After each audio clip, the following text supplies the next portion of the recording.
You know, there have been improvements, but it's a lot like it was 10 years ago. It's much better. The graphics are better and all that. You talked about that radical change. You know, you have the mouse for both your companies. You have the icons you move around. You have the, I mean, and you talked about what a big gamble it was in '84 to do that, and then follow on with Windows.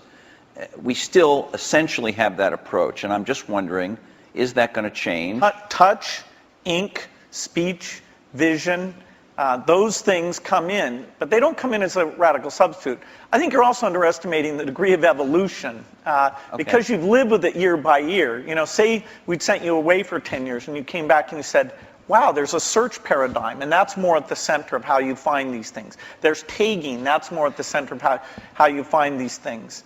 You know, the evolution is a very good thing. In fact, even in that evolution, the stuff we did with Office, there's this balance you strike where when you make a change, in that case the ribbon, you're going to have some users who feel like, oh geez, I have to spend a little bit time to be brought along to that. You know, but there has been good evolution, but these natural interface things are the revolutionary change, and they'll be very revolutionary. That together with the 3D that I talked about. And Steve?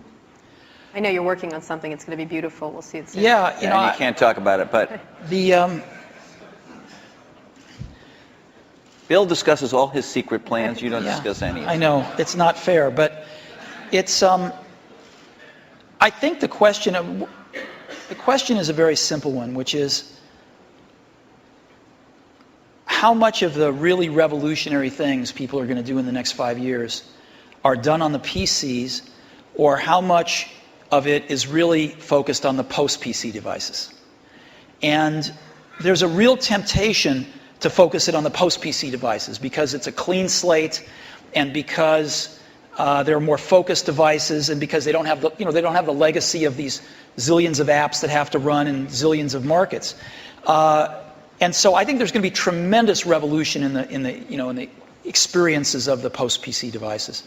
And the question is how much to do in the PCs. And I'm sure Microsoft is. We're working on some really cool stuff, but some of it has to be tempered a little bit because you do have, these tens of millions in our case, or hundreds of millions in Bill's case, users that are familiar with something that, they don't want a car with 6 wheels. They like the car with 4 wheels. They don't want to drive with a joystick. They like the steering wheel. And so, you have to, as Bill was saying, in some cases you have to augment what exists there, and in some cases you can replace things. But I think the radical rethinking of things is going to happen in a lot of these post-PC devices.